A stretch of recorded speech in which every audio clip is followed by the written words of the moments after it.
Assalamualaikum warahmatullahi wabarakatuh. Nama saya Malina Muhammad Dawam, NIM 2312539, kelas B, Prodi Geologi.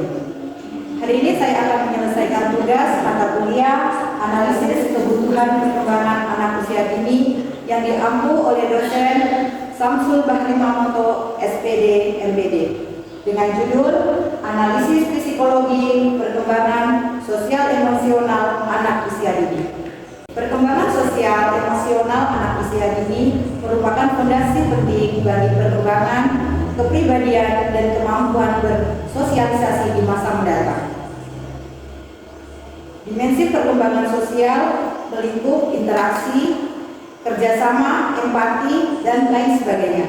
Ruang lingkup presentasi usia anak yang diberikan adalah teori yang digunakan dalam kehidupan sehari-hari. Teori perkembangan sosial relevan. Di sini ada 3 teori, di mana teori yang pertama dibawakan oleh Vygotsky.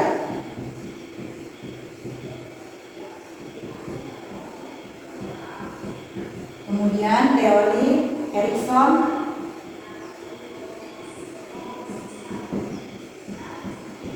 dan yang berikut teori Piaget.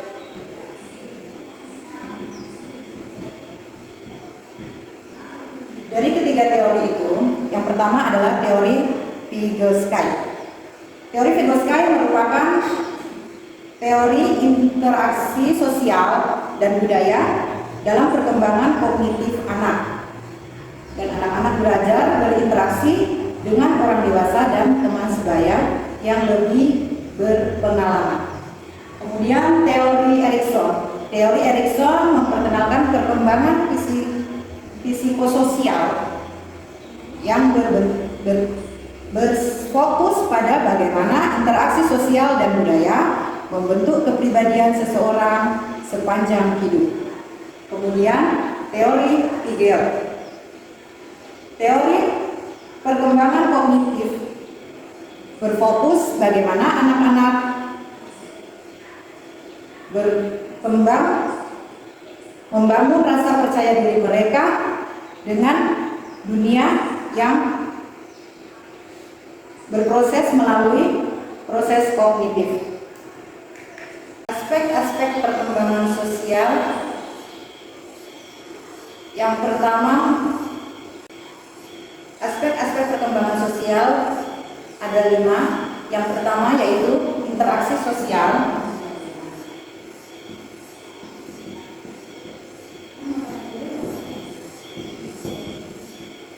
Di mana interaksi sosial itu adalah keterampilan untuk berkomunikasi, keterampilan berkolaborasi, dan keterampilan bernegosiasi. Kemudian perkembangan emosi. Yang kedua, perkembangan emosi.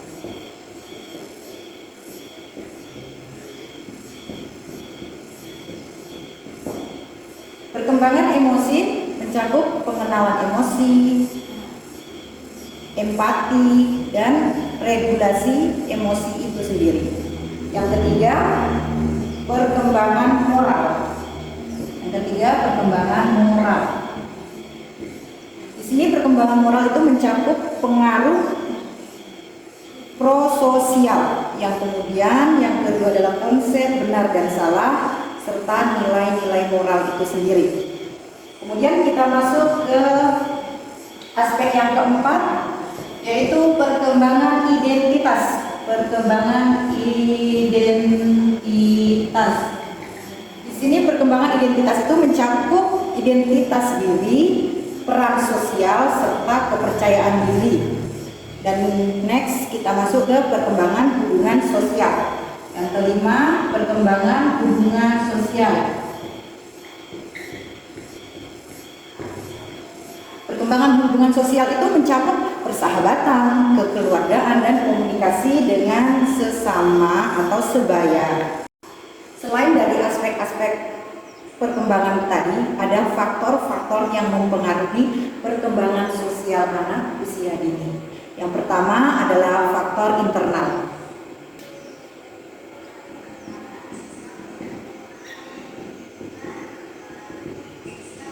Faktor internal di sini mencakup tentang bagaimana cara dia mengolah temperamennya, kecerdasan, serta kemampuannya untuk berbahasa. Yang kedua yaitu faktor eksternal.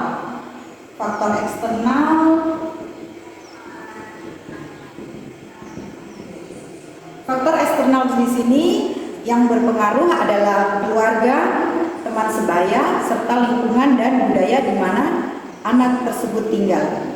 Yang ketiga adalah faktor lainnya, yaitu pengalaman dan pendidikan.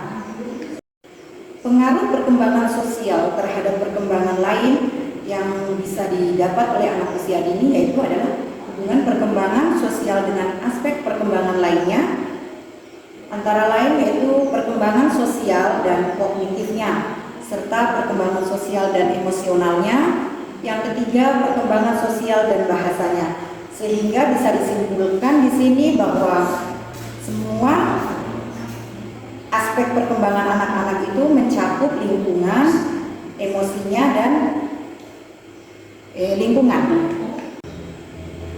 Perkembangan sosial anak usia dini merupakan proses yang kompleks dan penting untuk dikawal dengan baik, dengan memahami faktor-faktor yang mempengaruhi. Di antaranya, faktor orang tua dan pendidikan dapat menciptakan lingkungan yang optimal untuk membantu anak mengembangkan kemampuan sosialnya secara optimal. Demikianlah presentasi yang saya bawakan hari ini.